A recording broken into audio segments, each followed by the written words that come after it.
سلام، میخوام براتون درس 89 درس کتاب سنتور رو بزنیم. محلی کردی. دو دو سل دو سل دو دو سل دو سل دو لا سی دو دو سی لا سل لا سی دو دو سی سی لا سل سل لا لا سی سل سی لا لا دو لا سی دو دو سی لا سل لا سی دو دو سی سی لا سل سل لا لا سی سل سی لا لا دو لا سی دو دو سی لا سل لا سی دو دو سی لا لا سل سل فا می ره دو سی لا سل فا می ره دو سی دا سل سی دو ره دو سی دو سی دو ره دو دو سی لا لا سی سی دو لا دو سی سی فا فا سی فا سی فا فا سی فا سی دو دو ره می ره سل سی دو ره دو سل لا سی دو دو سی سل می ره سل ره دو ره دو سل دو سی دو. اینم باز همون تکراریه. بریم که بزنیمش.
خب یه درس دیگه براتون بزنم که مرور کنیم. دایره رو میخوایم بزنیم که درس خیلی خوشگلیه. ریتمش 6/8 1 2 ره می فا فا فا می فا می فا فا می فا می ره ره می فا فا می ره دو دو می ره دو سی سی فا سی دو ره دو می ره دو سی سی فا سی سی سی. این روی زرده.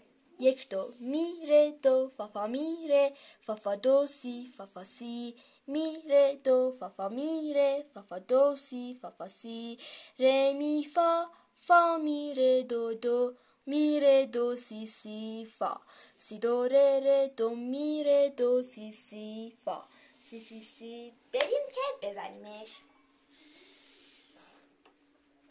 1 2